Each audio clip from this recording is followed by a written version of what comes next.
ඊතලය දිල්ටීවී රූපවාහිනියේ සත්‍ය සොයා යන ස්වාධීන පැතිකඩ ඊතලය ආයිබෝවන් සුබ දවසක් වේවා. අදත් ඊතලයේ කාලින වැඩසටහනේ තුලින් ඔබ හමු වන මම සෞභාග්‍ය බස්නායක. අදත් ඊතලයේ ස්වාධීන විග්‍රහයට අපත් එක්ක සම්බන්ධ වෙනවා දිල් ටීවී සංනිවේදක මදුෂාන් පතිරණගේ. ආයිබෝවන් ඔබතුමාට. ආයිබෝවන් සෞභාග්‍ය.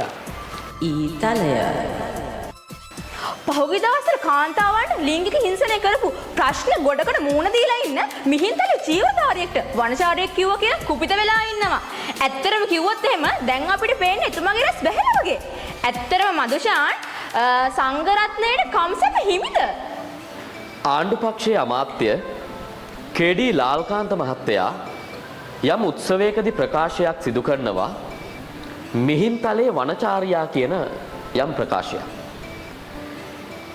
කිසිම නමක් ගමක් ඔහු සඳහන් කරන්නේ නැහැ. නමුත් සෞභාග්‍යයා ප්‍රබලවම මේ දිනවල කතිකාවට ලක්වන ප්‍රධානම මාතෘකාවක් තමයි මේ ප්‍රකාශය. ජනමාධ්‍ය හරහාද සමාජයේද ප්‍රබලවම තුඩු දෙන මාතෘකාවක්. හැබැයි ඇතැම් මාධ්‍ය නාලිකා මගින්ම මිහින්තලේ ස්වාමීන් වහන්සේටමයි කියලා මේ ප්‍රකාශය නිකුත් කළේ සඳහන් කරනවා. හැබැයි වර්තමාන සමාජයේ ප්‍රබලව කතිකාවට මේ මාතෘකාව බඳුන් වුණත් මේ වනචාරියා කියන අර්ථය සැබවින්ම සිංහල සාහිත්‍ය තුල ගැබ්ව පවතින්නේ වෙනස් ආරකට. වනයේ හැසිරෙන කියන අර්ථය සෞභාග්‍ය සිංහල සාහිත්‍ය තුල අපි අතීතයේ අහලා තියෙනවා වනචාරී කියන අර්ථය. නමුත් මේ වර්තමානයේ භික්ෂූන් වහන්සේලා ඇතැම් භික්ෂූන් වහන්සේලා අපි එහෙම කිව්වොත් නිවැරදි සියලුම භික්ෂූන් වහන්සේලා නෙවෙයි සෞභාග්‍ය ඇතැම් භික්ෂූන් වහන්සේලා මේ සම්බුද්ධ ශාසනයට ඇතුළත් වෙන්නේ යම් ලාභ සත්කාර අපේක්ෂා බලාපොරොත්තු වෙන. එහෙම ඇතැම් ස්වාමීන් වහන්සේලා සංඝ ශාසනයට ඇතුළත් වුණයින් පසුව උන්වහන්සේලා විවිධ අකටයුතුකම් සිදු කරනවා අපිට ජනමාධ්‍ය තුල නිතරම දකින්නට ලැබෙනවා. යම් කාන්තාවන් විහාරස්ථාන වලට රැගෙන එනවා. කාන්තාවන්ගේ විවිධ ගැටලු තිබෙනවා. කාන්තාවන්ට ගෙවීම් සිදු කරනවා. උසාවියේ තවමත් නඩු පවතිනවා. වර්තමානයේ තවමත් ඇතැම් භික්ෂූන් වහන්සේලාට මේ වගේ නඩු පවතිනවා. එහෙම නඩු පවතිනකොට සෞභාග්‍යයා මේ වගේ ආందోලනාත්මක ප්‍රකාශයක් නිකුත් කරනකොට කිසිම නමක් සඳහන් නොකර ඇතැම් පිරිස්වලට ප්‍රබලවම මේක රිදෙන්න අරගෙන තිබෙනවා. තොප්පිය හරිනම් දාගනින් කියන මාතෘකාවක් මට මේ වෙලාවේ සිහි වෙනවා. ඒ අදාළ වැරදි තියෙන කෙනා තමයි ඒ වගේ සිද්ධියක් වෙනකොට නිතරම කෑ ගහන්න පටන් ගන්න. ඒ වගේ දෙයක්ත් මෙතන සිදු වෙන්නට පුළුවන්. නමුත් සෞභාග්‍යයා ඔබ අවසානට මගෙන් ප්‍රශ්නයක් ඇහුවා කම්සැප හිමිද භික්ෂූන් වහන්සේකට කම්සැප හිමිද කියන ප්‍රශ්නය ඔබ මගෙන් ඇහුවා. අපි සාමාන්‍යයෙන් ගිහි පුද්ගලයෝ ඇස කන නාසය දිව ශරීරය කියන පංචේන්ද්‍රයන් පිනවීම අපි සිදු කරනවා. අපි නිරන්තරයෙන්ම සිදු කරනවා. නමුත් භික්ෂූන් වහන්සේලාට තිබෙන්නේ යම් සීමාවක් ඇතුළත මේ සෑම දෙයක්ම සිදු කරන්නට.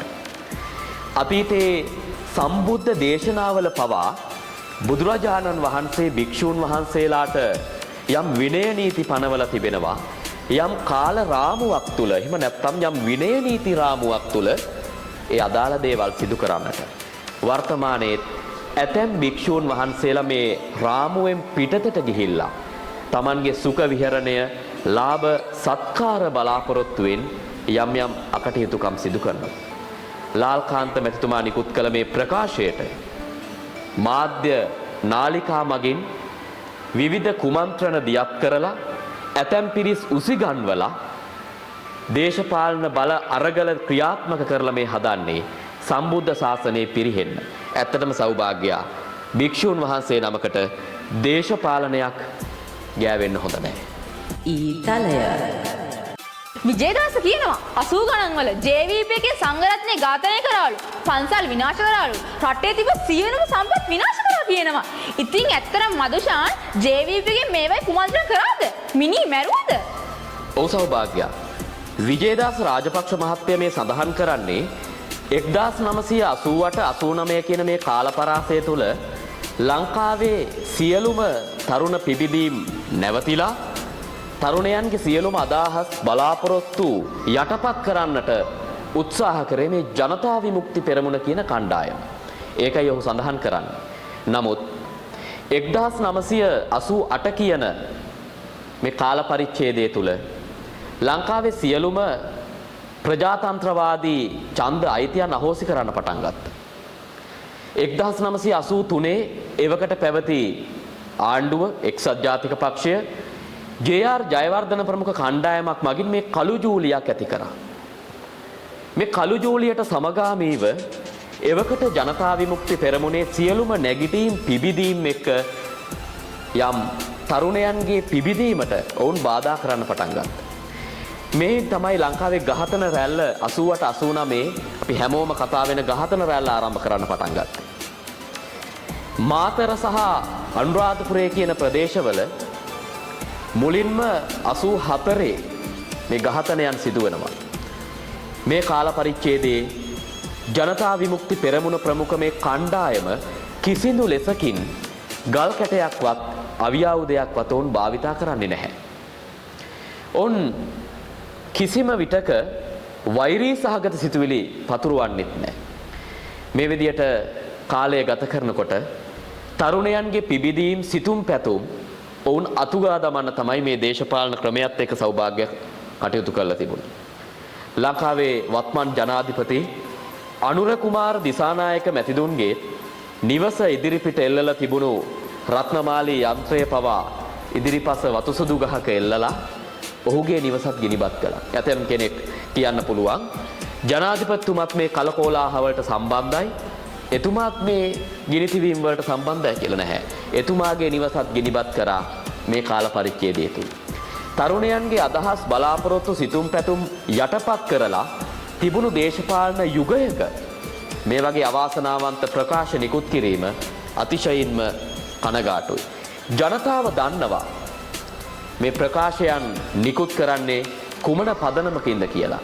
ප්‍රධාන වශයෙන්ම සෞභාග්‍යයා දේශපාලනික වාසි තකා තමයි මෙවැනි ප්‍රකාශ නිකුත් කරන්නේ. ජනාධිපතිතුමත් විටක සඳහන් කරලා තිබෙනවා දේශපාලනික රැල්ල ආපස්සට යවන්න කොතරම් උත්සාහ කළත් අසීරු අවධියක ලංකාවේ තරුණ පිබිදීම යටපත් කරත් කෙසේ හෝ ලංකාවේ තරුණ තරුණියන් මේ දිනක නැගිටින මේ ප්‍රබල සිදුවීම තමයි අද වර්තමානයේ වෙලා තිබෙන්නේ.